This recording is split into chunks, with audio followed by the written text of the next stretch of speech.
Hello friends, US inflation at record high right now. So what?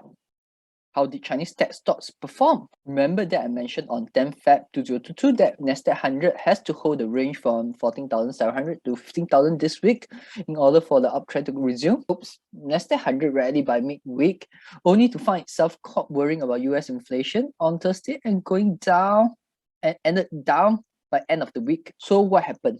Nasdaq 100 came down by 30% over this week. With Nasdaq 100 down this week, there's no certainty that the tech correction is over. People may have thought that I have invested in C Limited. No, I have not, because I've taken this week to see how Nasdaq 100 performed. Here's the inflation month-on-month figures that I did for the last 1-2 years. And you see that right now, an important question now is to ask ourselves, has inflation peaked? This is something that I do not know, and I doubt even economists can predict so well.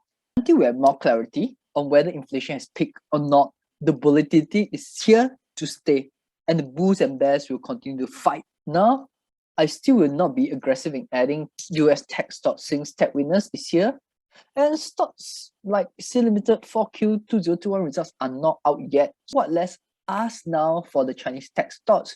You see that Netease is down almost 1%, Tencent is down almost 1%, Alibaba is up 5%, and Xiaomi is almost flat.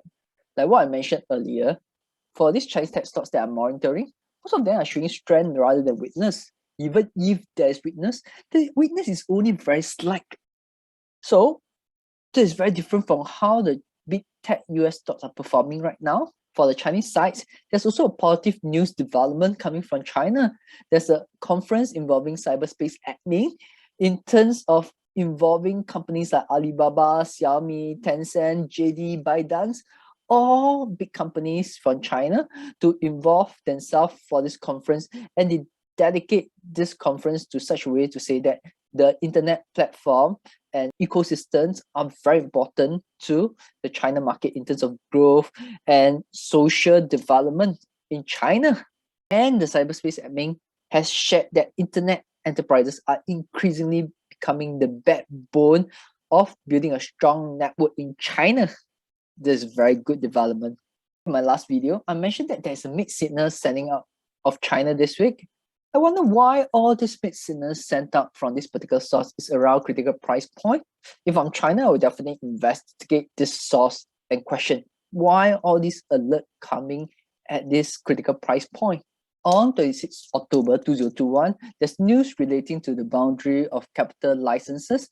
On 17 December 2021, there's another so-called timely news release on a Friday where news on China regulatory crackdown with identified sources stating that they may consider to ban online brokers. And as recent as this week, there's another announcement from this same source comes at a time on 9 Feb 2022 when Hang Seng Tech Index was around another critical price point of around 5,600 points. This really made me wonder why that is again another mixed signal coming out from China from this particular source. Am I really thinking too much, or there's really a meaning behind it? While I am seeing more favorable signals coming out from China this week, except for the mixed signal on 9 Feb 2022, we should remain vigilant for the upcoming results for the Chinese big tech. Well, of course, there's also a very good signals coming out from China beside these big signals, like what I mentioned here. There's positive news like Chinese property developers may be gaining easier access to an escrow account for property development to ease their credit worries and cash flow problems. And also that in China, the new bank loan figures went up further. This means that there are more and more liquidity going to the system for people and for companies to tap on.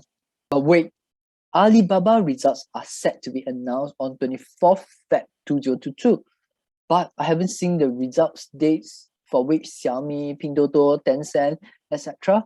will be announced. So we also have to take all these dates into account to see how may this affect the general market movement. So far, Tiger Brokers, also named as UP Fintech, and Futu have performed relatively well this week, up 10% for Tiger Brokers, and for Futu up almost 9% plus this week, despite having the so-called negative news coming from the PBOC official who state that there's boundaries to financial capital licenses, and that overseas investment is in gray area right now, and they may be imposing even tougher regulations. But to me, with Tiger Brokers and Futu holding out relatively well this week, this is a slight positive to me. In fact, like what I mentioned earlier, Chinese tech like Alibaba, Xiaomi, Tencent, Netease have underperformed Tiger Brokers and Futu this week. But you know that Tiger Brokers and Futu has underperformed them also in the longer time frame. So bear in mind that the coast is still not clear for these two companies until the regulatory overhead is completely removed.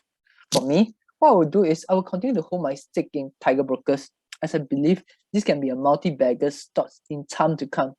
But bear in mind, I saw people who actually put all in for stocks that they are highly convicted to. But bear in mind that things can potentially go wrong and one can always be wrong. So portfolio management is key in managing one's risk. As always, this should not be construed as any investment or trading advice. Thank you.